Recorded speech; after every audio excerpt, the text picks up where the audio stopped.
Farm fire in China-US trade. In its trade war with US, China has cut down on agri-imports, focusing on increasing domestic production and diversifying suppliers. India could come under pressure to open up to US farm produce. In his trade war with Canada and Mexico, US President Donald Trump has exempted many goods from the blanket 25% tariff he had earlier levied on all imports from the two countries. Thus, the 25% additional import duty will not be applicable on goods covered under the United States-Mexico-Canada Agreement. That would automatically spare some 50% of Mexican and 38% of Canadian imports qualifying for preferential treatment under this trade agreement. Further, imports of energy products from Canada and potash fertilizer from both countries are to attract only 10% tariff. However, no such partial rollbacks have been made when it comes to imports from China. On February 4, Trump effected a 10% additional tariff on all Chinese goods, which was doubled to 20% from March 4. China, which began augmenting its strategic reserves following the 2008 global food price crisis, substantially stepped up imports of corn, barley, wheat, sorghum, and even oilseeds, cotton, rice from 2021. The unprecedented import-led stockpiling amid the pandemic, Russia-Ukraine war, and extreme weather-induced worldwide supply disruptions was undertaken through COFCO and Singrain. China, which began augmenting its strategic reserves following the 2008 global food crisis, substantially stepped up imports of corn, barley, wheat, sorghum, and even oilseeds, cotton, and rice from 2020-21. In this trade wars with Canada and Mexico, US President Donald Trump has exempted many goods from the blanket 25% tariff he had earlier levied on all imports from two countries. Thus, the 25% additional import duty will not be applicable on goods covered under the United States-Mexico-Canada Agreement. That would automatically spare some 50% of the Mexican.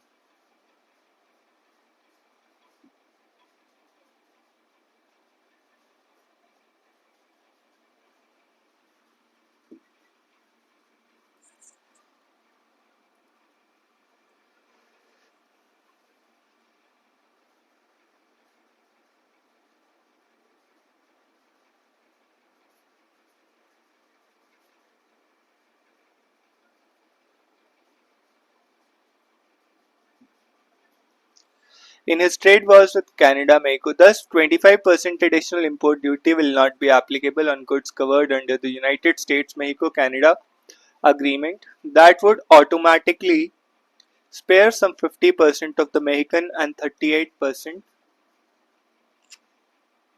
of the Canadian imports qualifying for preferential trade under this agreement. However, no such partial rollbacks have been made when it comes to imports from China. On February 4, Trump effected a 10% additional tariff on all Chinese goods, which was doubled to 20% from March 4. Simply put, the trade war with China has only seen escalation and no tariff exclusions or pauses. The China's tit-for-tat actions have basically targeted U.S. agricultural produce. On March 4, it imposed 10% tariff on imports of soybean, sorghum, beef, pork, dairy, and aquatic products, fruits, vegetables, and 15% of wheat, corn, cotton, chicken from the U.S. These additional duties, a response to the unilateral tariff increase by the U.S. that undermines the multilateral trading system and it disrupts the foundation of China-US economic and trade cooperation, aren't insignificant. In 2024, China's imports of agriculture and related products were valued at $27 billion dollars. That included soybean, cotton, seafood, poultry meat, etc. The Chinese retaliatory tariffs have been sweeping and across the board. 2024, Chinese imports of agricultural produce were valued at $27 billion dollars.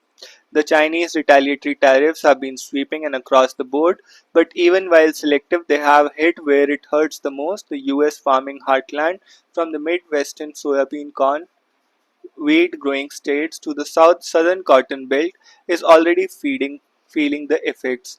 As Chuck Connor, head of US National Council of Farmer Cooperatives, was quoted by the NBC News, anytime there is trade dispute with another country, they recognize that our soft underbelly is when you start messing with our food exports.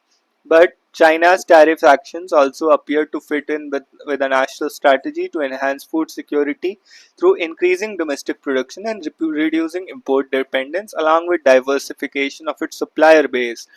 China is a massive importer of agri-commodities. In 23-24, it was world's number one buyer of soybean, rapeseed, wheat, barley, sorghum, oats, cotton, and number two corn, palm oil. It was biggest exporter market for US soybean, cotton, coarse grain, while the second largest for its tree nuts, mainly almonds, pistachios, walnuts, and third for almonds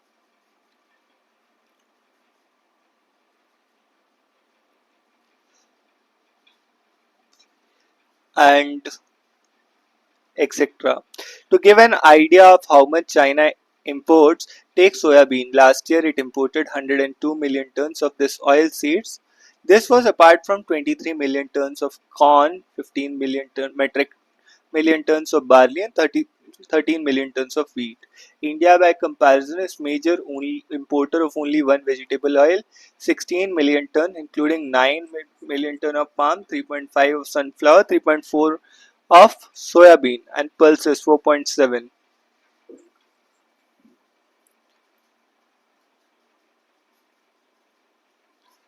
India is the major importer of only vegetable oils.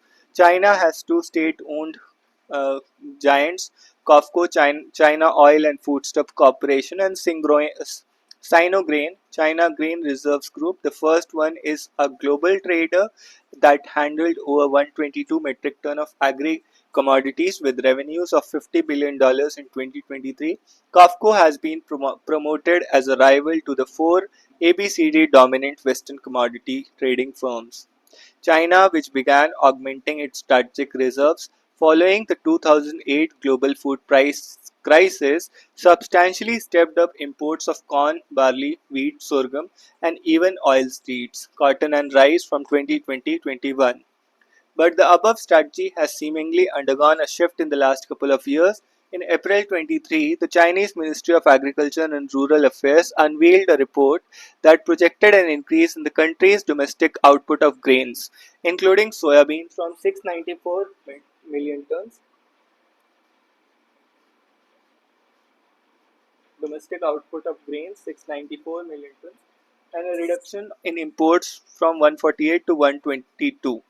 Emphasis on achieving food security by boosting domestic production and cutting reliance on imports, similar to India's Atmanirbharta program, came even as President Xi Jinping stated, Chinese people should hold our rice bowls firmly in our own hands, filled with grains mainly produced by ourselves.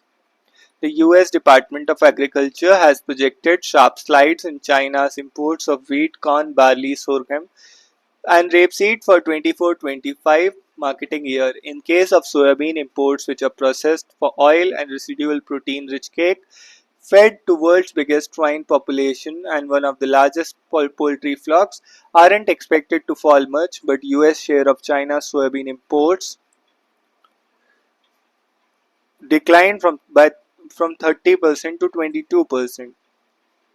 In value terms, China's imports of US corn and soybean peaked at $5.21 billion and $17 billion and have been downward trajectory since. These trends may only gather momentum with an intensification of trade war. In case of soybean imports, which are processed for oil, our imports aren't expected to fall much, but US share of China's soybean imports has declined from 13% to 22%, while rising from 62% to 71% from Brazil. In value terms, China's imports from US corn and soybean peaked at $5.21 billion and $17 billion.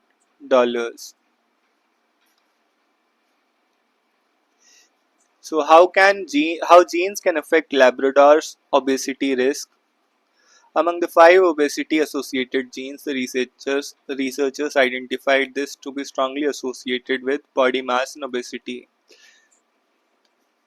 Why India needs one more tiger reserve, the challenges some face. Madhav National Park in the Shivpuri district, Madhya Pradesh was declared a tiger reserve earlier this month, taking a total tally of reserves in the country to 58. The latest tiger reserve is spread over an area of 1651 square kilometer and currently has 6 tigers including a cub.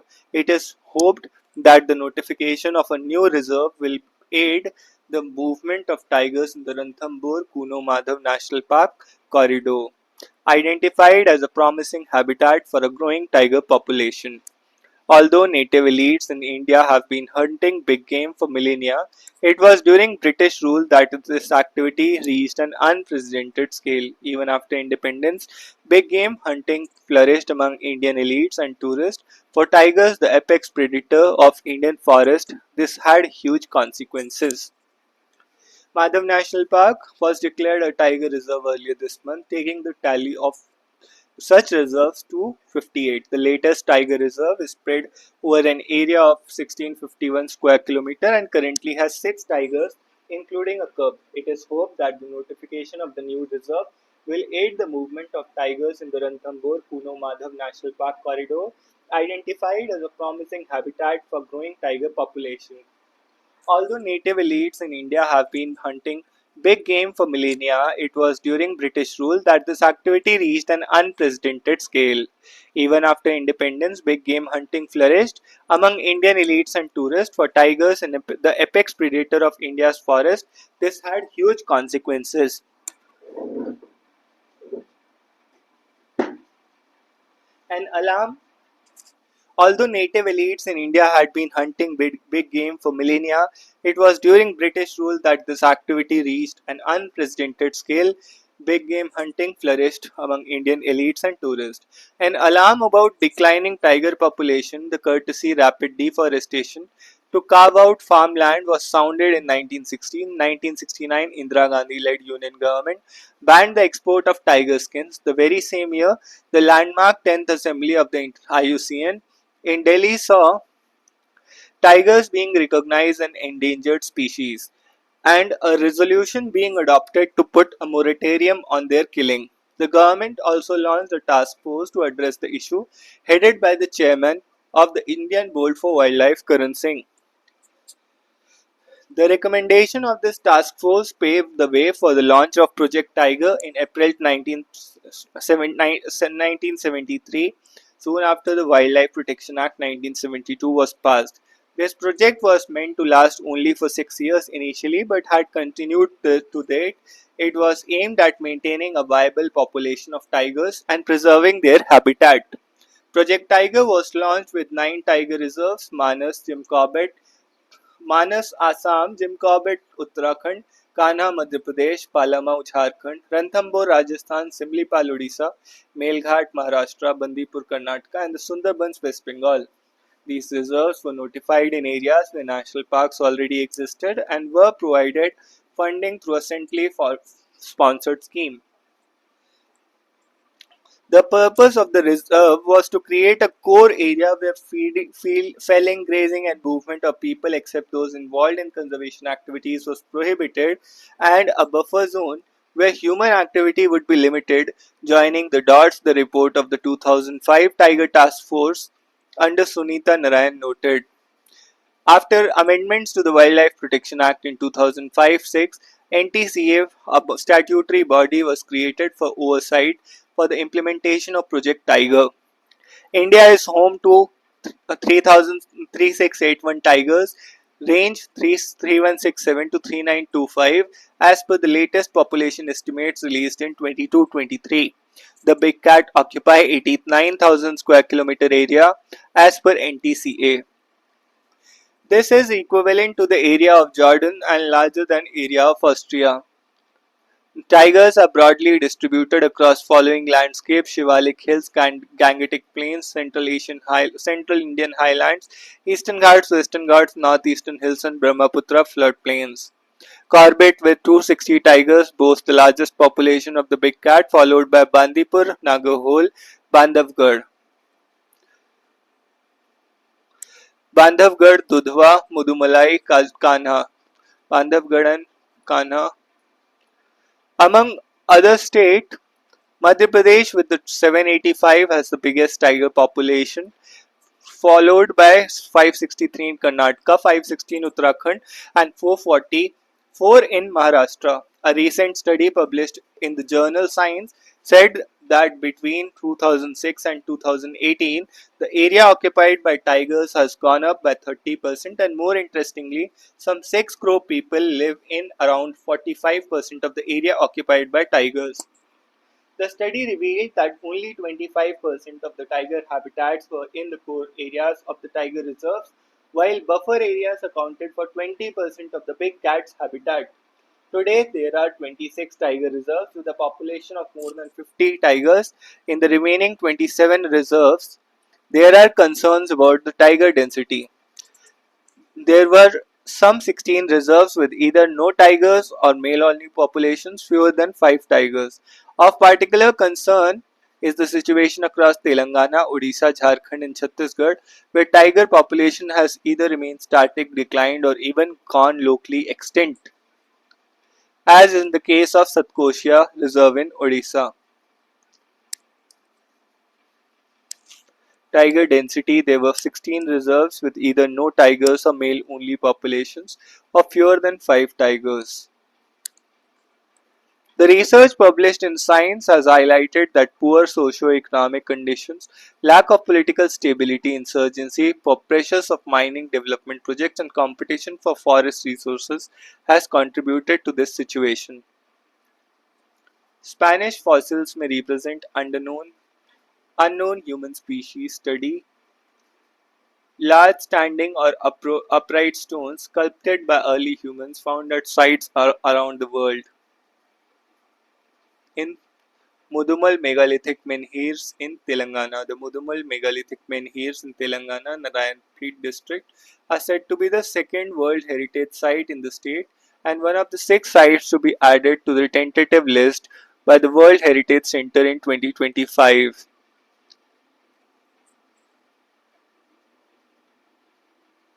Menhir is a standing or upright stone, usually tapered at the top.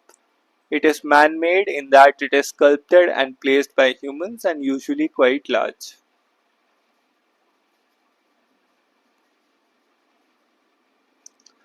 They give an insight into the ingenuity of early humans. Not only do these ton-heavy stones need a deep understanding of physics to be sculpted and moved to precise locations, their placement indicates how much early humans knew about astronomy and solstices.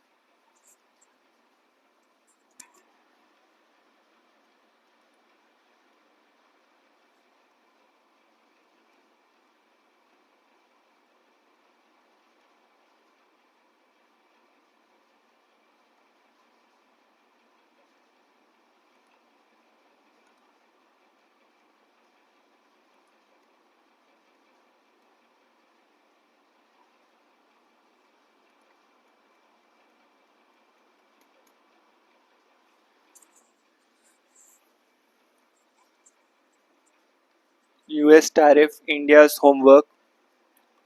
Growth momentum. This refers to the article Trump 2.0 opportunity.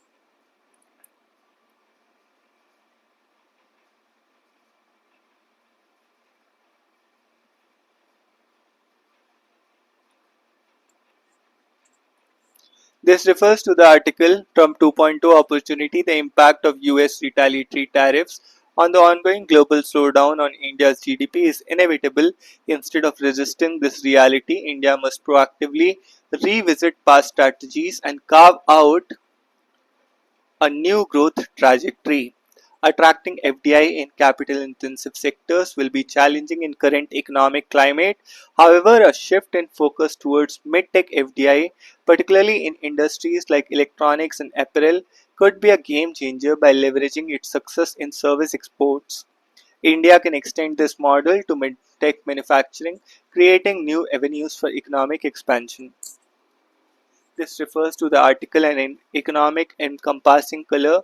Most Indian festivals have a unique history, purpose, and method of celebrating them. It would be unrealistic to bind them in a binary of objectives. While Diwali celebrates victory of a pious king over a devil, Holi celebrates the victory of a devotee over his cruel father. Holi is more than equivalent of a Valentine's Day in India, with Radha and Krishna as the icons and Vrindavan as the backdrop. It is a festival to make new friends, strengthen existing bonds, burn enmities, and reunite with lost friends. This refers to the article Election Commission must take on the questions, the issues of huge additions and deletions of the names in the voters list of some places and reports of duplicity of voter IDs are matters of grave concern. Indeed, and must be addressed. The moot question, however, is why these issues have cropped up now and after the holding of Lok Sabha elections last year and not before that, since such changes could not be made all of a sudden in the voters list. These were existing for many years, and these opposition parties were repairing benefits of such fault lines to win elections.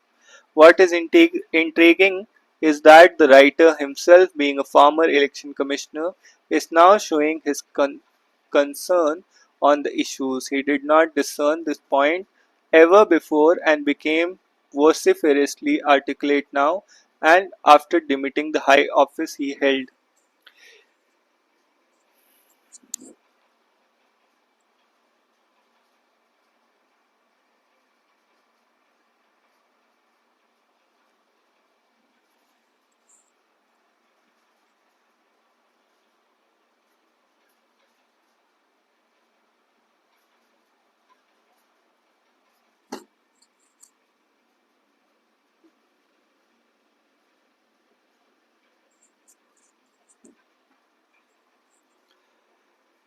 Eurasia is currently an active theater of two major conflicts, Ukraine and Gaza.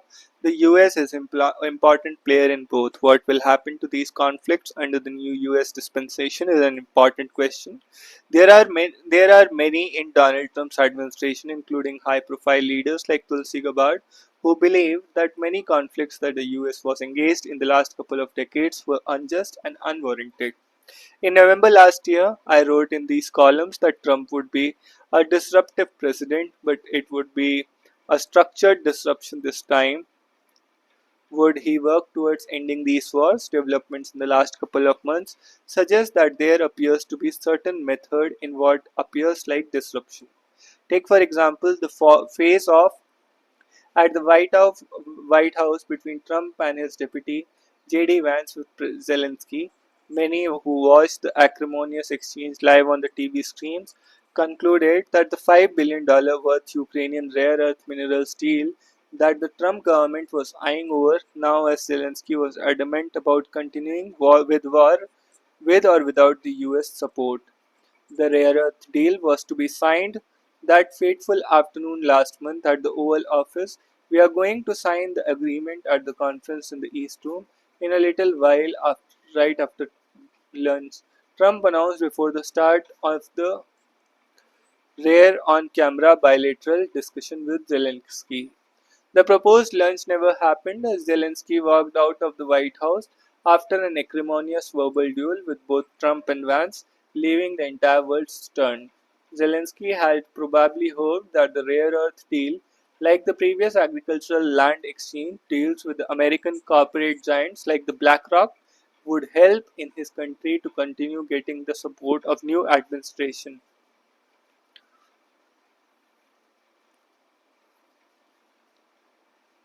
But Trump-Vance duo seemed to have other plans. They wanted the rare earth deal, but they also want the war to end.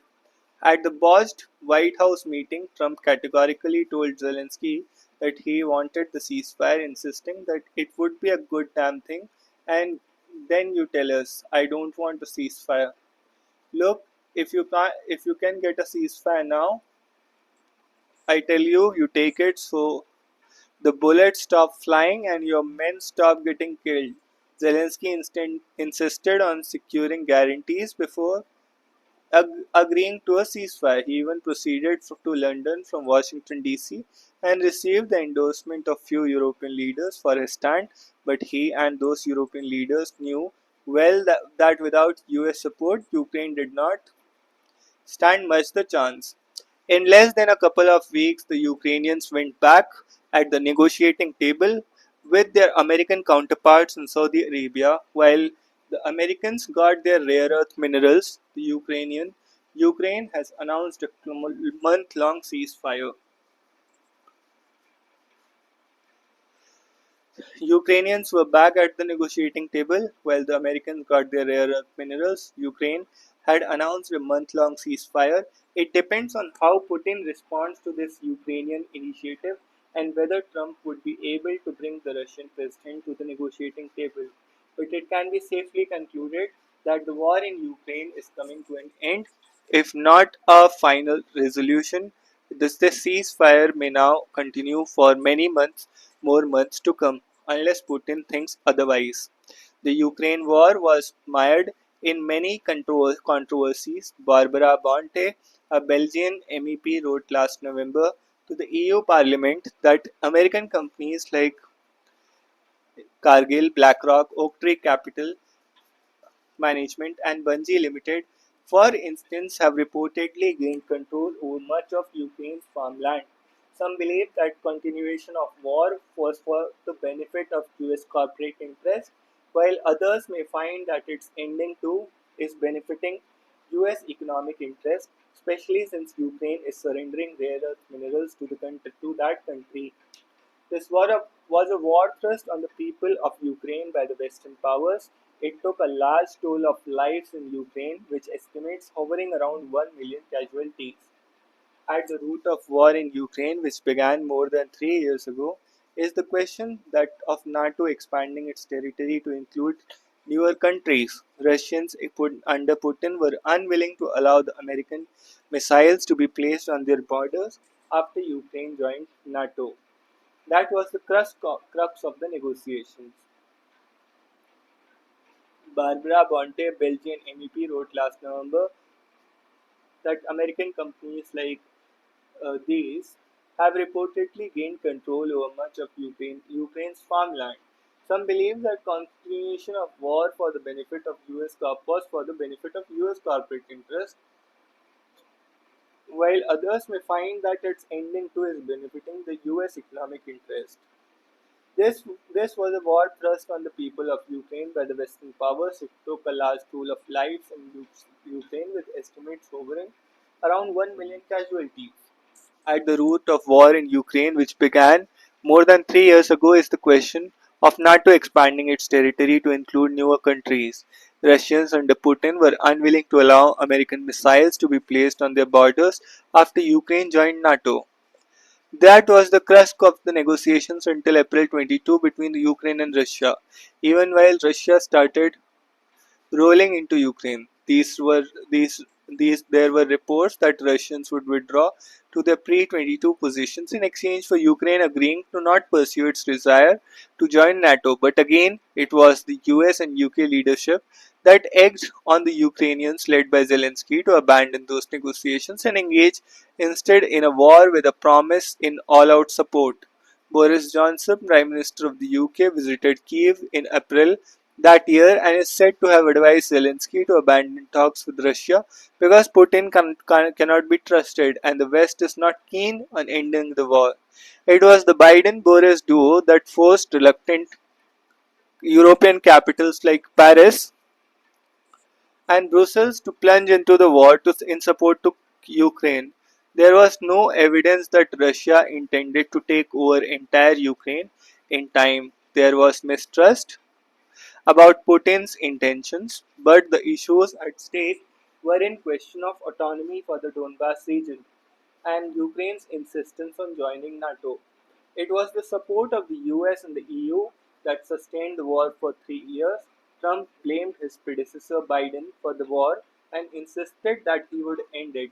It may end soon, not necessarily for any principles, but Jeffrey Sachs, eminent economist and professor at Columbia University, pointed out Trump may not want this country's finances to be drained out for someone whom he sees as a loser.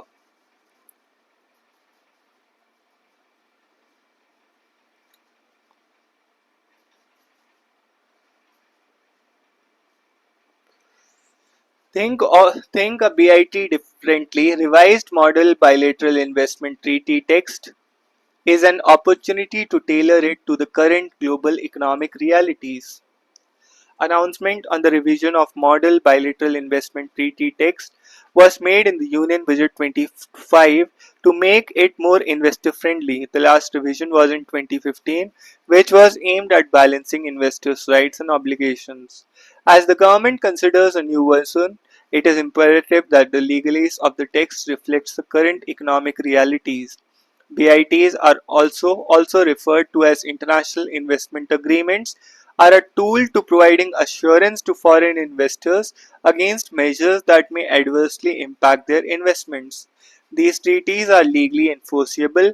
They provide rights to investors or to home states to bring a claim against a host state. It is noteworthy that these treaties do not contain any written guarantee from foreign investors to invest.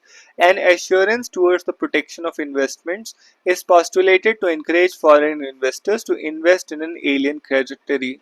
It is thus a means of promoting foreign investment in a country. As per UNCTAD data, as many as 3,291 ILAs investment IIAs international investment agreements have been inked so far. A model text in investment treaty negotiations is a standard base position of a country on its investment treaties. The final agreement is an outcome of a negotiated position between the partner countries. While it is not binding to have one for negotiating a treaty, it generally helps to have one as a guiding document for the negotiators. Countries generally revise their model text at regular intervals. For instance, the US developed a model BIT text in 1994, which was replaced in 1998, followed by newer versions in 2004 and 2012. As the historical context of BITs has evolved, BITs have evolved too. BITs find their genesis in the mid-20th century. Most of the early BITs were signed between a developed capital exporting country and a developing capital importing country. Scholars have ascribed this to two fundamental systemic factors. To one, decolonization and the rising trend of economic nationalism. This made BITs an an instrument to protect the private property that foreign investors owned abroad. To most of the FDIs in 1950s 60s were either resource seeking or focused on manufacturing to import substitution industrial policies and thus the need for certain minimum standards of protection of investments. Over time, BITs have been crafted to suit the changing needs of times.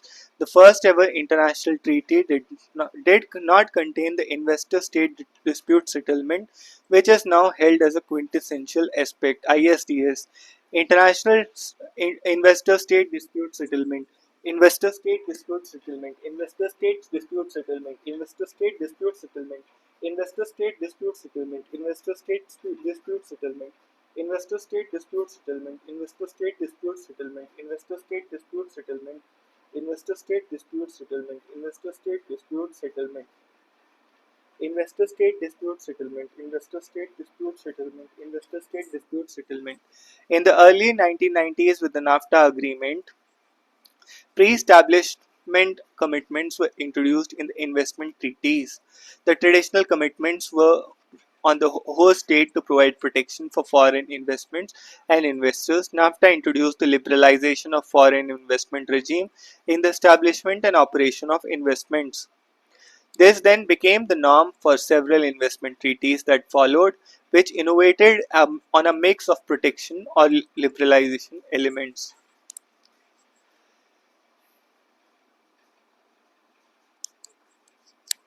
The traditional commitments were on the host state to provide protection for foreign investment and investors. NAFTA introduced liberalization of the foreign investment regime, the establishment and operation of liberalization of foreign investment regime in the establishment and operation of investments. This then became the norm. In March 24, India signed a free trade agreement with a group of four European countries, EFTA. This agreement's investment chapter waived in a quantifiable commitment on investment and direct employment by EFTA in India. This was unprecedented. Investment chapter also innovated on dispute settlements from arbitration to G consultation mechanism. The foregoing discussion points out that BITs need not be straitjacketed by precedents. There is scope to think out of the box. A perspective to consider is, should there be a single model text? India may be a capital importing country vis-a-vis a developed partner countries whom it looks up to for the best technology to integrate itself into global value chain. However, in several other cases, India positions itself as a capital exporting country. As per UNCTAD's latest World Investment Report, the stock of inward direct investment to India grew from $16 billion in 2000 to $537 billion in 2023. For the same period, outward direct foreign investment grew from $1.7 billion to $236 billion. India thus needs to strategize its BITs to secure the needs of its own investors too. The practice of having a singular text could then be relooked. BITs need not be straitjacketed by precedents. There is a scope to be think out of the box.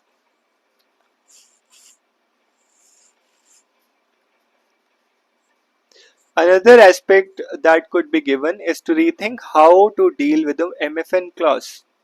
The MFN clause was developed in the context of multilateral agreement. Simply, an automatic MFN applies in the additional commitments offered to others in the future automatically apply to existing trade partners. The concept was borrowed into BITs as well. Inclusion of MFN in BITs ensures that similar treatment is given to investment and investors of all treaty partners. Model BIT of 2015 did not include MFN. While there is history of how this clause has been misused in the context of investment agreements, there is more basic issue here. It has the potential to disrupt the balance that governments achieve bilaterally. After all, a carefully negotiated treaty must strike a balance between what partner countries offer to each other. There are several alternate formulations of MFN, including consultative MFN, forward looking provisions, and checks to prevent treaty shopping, which may then be looked at. The decisions to revise the model BIT text after about a decade is a welcome step. As India enters Amritkal and positions itself as a decisive economic player, there is both a possibility and an opportunity to think differently about BITs. US tariff and India's homework. India can accommodate US interest on trade without compromising its own. It can begin by identifying goods where tariff reductions will have minimal domestic impact.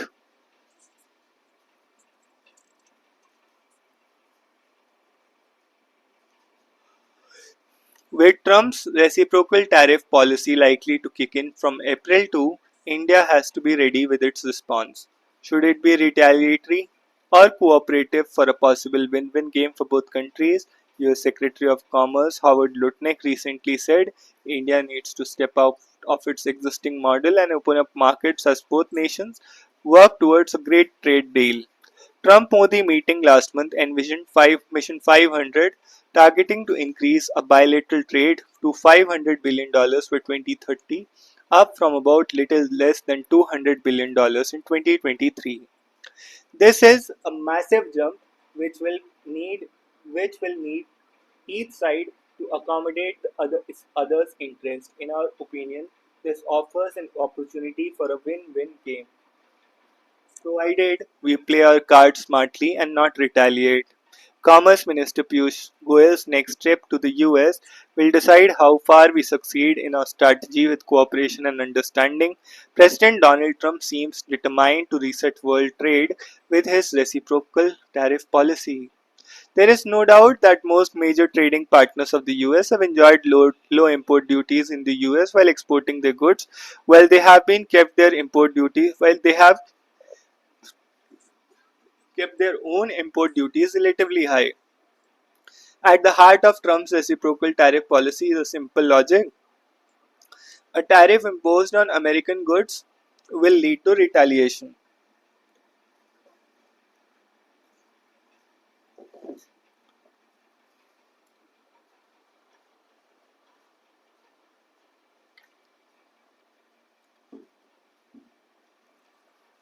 Trump expects that this policy will bring in only billions of dollars in tariff revenue but also reduce the US trade deficit significantly. There is no shame in admitting that India has been almost a tariff king.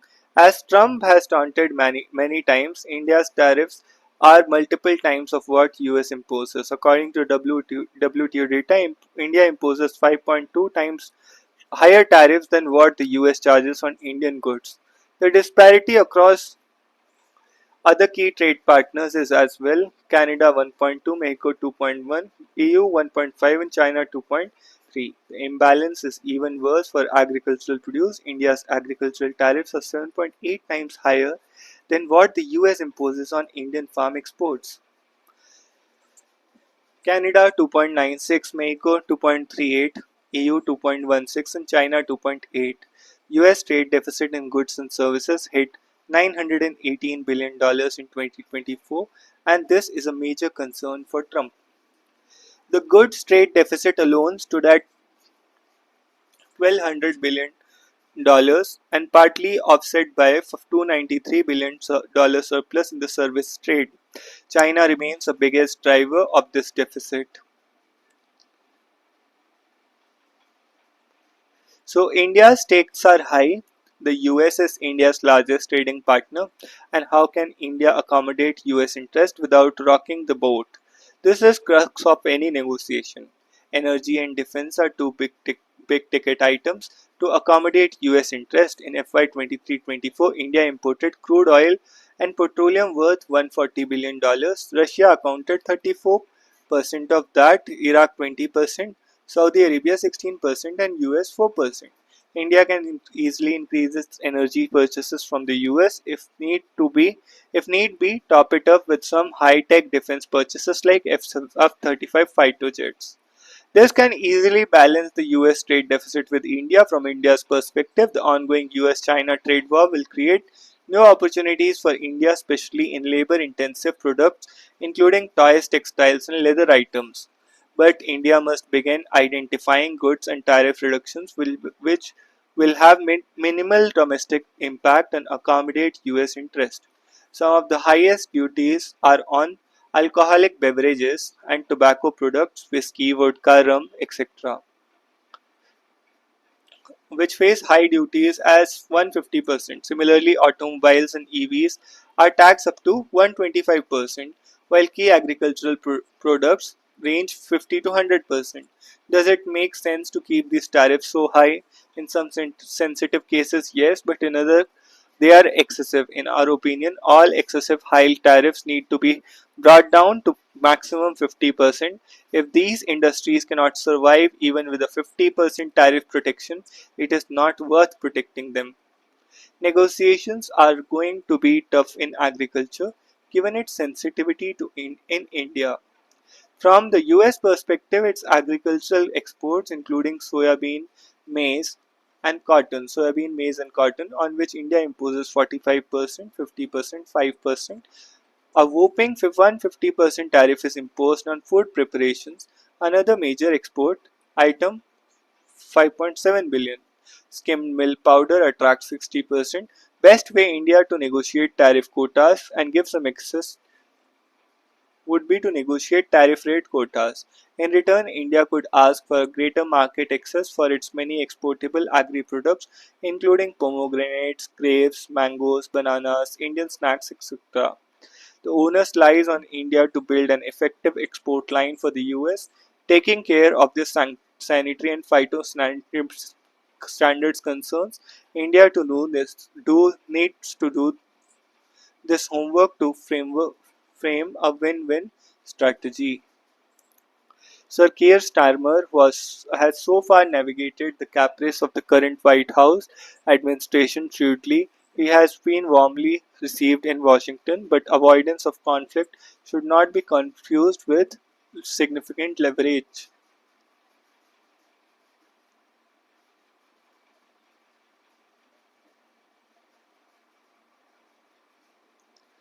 So that's all in this one. See you in the next.